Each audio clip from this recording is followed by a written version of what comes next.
хүнд ухрахгүй урагшлах шаардлага тулгарх үе цөөнгүй тохиолддог. Сүүлийн жилүүдэд эдийн засагт дэмжлэг үзүүлэх, хөрөнгө оруулалтыг нэмэгдүүлэх нэрийдлэр Монгол улсыг хохирох, Монгол хүний эрүүл аюулгүй орчинд амьдрах, өв соёлоо тэн үргэлжлүүлэх эрхийг зөрчих, лиценз нэрээр газар шороог өмчлөн тусгаарлаж авах өвөөгүй урбагчид олон боллоо.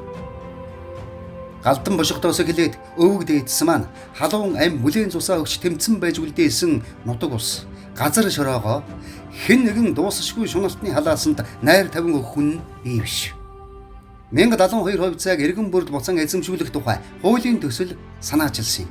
Ховд аймгийн харуус нуурын айсав, шаргын талбайд газрын тосны хайгуулын сонгон шалгаруулалт зарлагдсан явдалтай хатуу тэмцэж лиценз олгох үйл ажиллагааг цуцлуулж чадсан. Цаашид хэн нэгэн мөнгөтэй, эрх мэдэлтэй, шуналтаа итгээд байгалийн баялагийг эзэмших, завших асуудлыг өөрийн дур зоргоор шийддэг байдлыг засаж залруулахын төлөө ухрахгүйгээр урагшлана. Ухарж зогсож цаг алдах эрх байхгүй учраас сонгогч таач бас надтай хамт урагшлана гэдэгт итгэж байна.